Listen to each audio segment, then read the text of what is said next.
جی deal اور N R O کا نیا نام ہے مفاہمت، اور وہ بیرسٹر صاحب مجھے نہیں پتا کس طرف سے کھیلتے ہیں، لیکن چلے اچھے معصوم آدمی ہیں، سچ بول دیتے ہیں. تو انہوں نے کل بتا دیا کہ ڈیل کے نام پہ مفاہمت ہوئی ہے، اور یہ خواتین جو ہے کسی ڈیل کے ذریعے باہر آئی ہیں، اور جو ہے وہ وزیر اعلیٰ کو خوش کرتے کرتے انہوں نے وزیر اعلیٰ کو بیچ میں وہ لپیٹ بھی لیا کہ جی وزیر اعلیٰ کی وجہ سے ہوا ہے، علی امین گنڈا پور کی وجہ سے. تو میری نالج میں تو ایسی کوئی بات نہیں ہے، نہ میں سمجھتی ہوں کہ ڈیلوں کے ذریعے عدالتوں کو مینیج ہونا چاہیے، نہ میں یہ سمجھتی ہوں کہ یہ ڈیلیں جو ہیں یہ پاکستان نے پہلے بھی بہت کچھ بھگت لیا ہے ان جو عمران داری ہے اس کے اوپر. اور ابھی تو آپ نے دیکھا ہے نا وہ جو ہے وہ نیا سٹیکر انشاءاللہ تعالی مارکیٹ میں آنے والا ہے، ہم ہی غلام ہیں.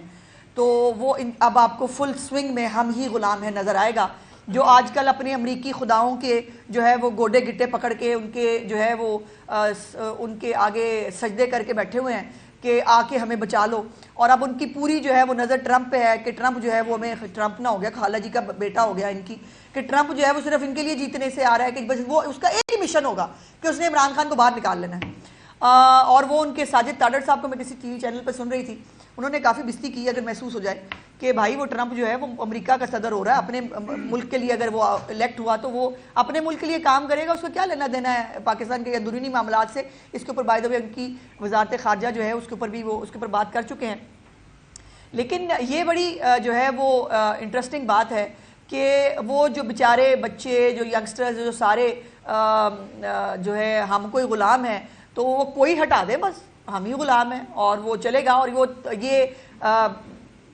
مطلب سینکڑوں کانگریس مین کے اندر سے 20 کانگریس مین جو ہیں ان کا لیٹر لے کے ان کو لگ رہا ہے ہم نے بڑا کوئی کارنامہ، تو 20 ظاہر ہے جتنا پیسہ عمران خان کی محبت میں مختلف لابیز انٹرنیشنل لابیز جو ہیں وہ خرچ کر رہی ہیں، تو یہ تھوڑا بہت مینیج تو بڑی آسانی سے ہو سکتا ہے. سو انہوں نے بائی دا وے 3 لاکھ لوگ بھی لے کے آنا ہے. میں پوچھنا چاہتی ہوں کہ بھائی جان آپ کے بڑے تو 3 لاکھ لا نہیں سکے تھے، عمران خان 2014 کے دھرنے میں بھی 3 لاکھ لوگ نہیں لا سکا تھا، جب وہ آرمی چیف کی نامینیشن رکوانے آیا تھا وہ تب بھی 3 لاکھ بندہ نہیں لا سکا تھا. تو اس کے بڑے تو 3 لاکھ بندے لا نہیں سکے اور انہوں نے 3 لاکھ بندے لانے ہیں. یہ اس کے اب جب میں یہ کہوں کہ ان کا مقصد ہی ملک میں فساد اور افراتفری پیدا کرنا ہے تو وہ غلط نہیں ہے. اب جو جن لوگوں نے قانون توڑا، جو سرکاری ملازمین جو ہے وہ جلسے جلوسوں کے اندر شامل تھے، باقاعدہ ورکروں کی طرح وہاں پہ ڈیوٹی دے رہے تھے، وہ کل جو ہے وہ عدالت نے رہا کر دیے. اور وہ رہا ہو کے آئے ہیں، ان کو ایسا استقبال ہوا جیسے تحریک آزادی کے کارکنان ہیں وہ،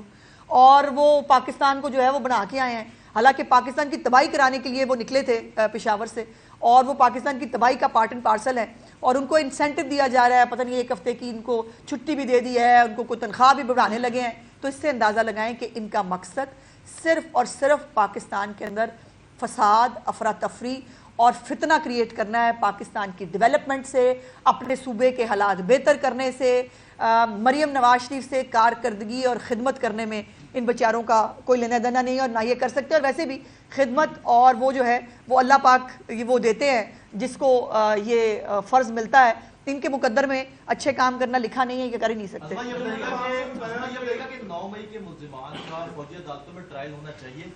بالکل ہونا چاہیے، کیوں نہیں ہونا چاہیے. بات یہ ہے کہ جنہوں نے فوجی تنصیبات پہ حملے کیے، جو ہے وہ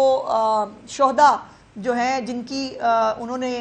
مجسمے مسمار کیے، جو کنٹونمنٹس کے اندر گھسے، جنہوں نے جہازوں کو آگ لگائی، ان کے اوپر اب لینڈ ریونیو ایکٹ تو بھائی امپلیمنٹ نہیں ہو سکتا نا. یہ جو ملٹری ٹرائلز ہیں یہ ایسے لوگوں کے لیے ہوتی ہیں. اور بائی دا وے عمران خان کے اپنے دور میں ملٹری ٹرائلز ہوتے رہے، وہ اس کو ڈیفینڈ کرتے رہے. آج بھی مہاتما کے بہت سارے انٹرویو موجود ہیں جس کے اندر وہ کہہ رہے ہیں کہ ملٹری ٹرائل ہونے چاہیے، ہوتے ہیں. جب یہ دوسروں پہ ملٹری ٹرائل کرا رہے تھے جنہوں نے 9 مئی نہیں کیا ہوا تھا، لیکن وہ ملٹری ٹرائل تب جائز تھے. تو عمران خان جو خود 9 مئی کا مجرم ہے، جس کی پارٹی نے یہ سب کیا ہے، اس کے اوپر ملٹری ٹرائل کیوں نہ ہو؟ یہ کوئی لاجک اور جسٹیفیکیشن نہیں ہے. لیکن ابھی تک بھائی ان کی رسی دراز ہے، ابھی بھی ان کو ضمانتیں بھی مل جاتی ہیں، ریمانڈ کی سٹیج پہ ان کے کیس بھی ختم ہو رہے ہیں اور فل عمران داری ہو رہی ہے. اللہ ہی ہے اس ملک کا. ایک خاتون چلیں. اچھا میم، بات ہو رہی تھی اسموک کی، تو پنجاب حکومت جو ہے ایک بڑا مہنگا 35 کروڑ کا مصنوعی بارش کا منصوبہ متعارف کروا رہی تھی، کیونکہ اب 1000 تک جو ہے وہ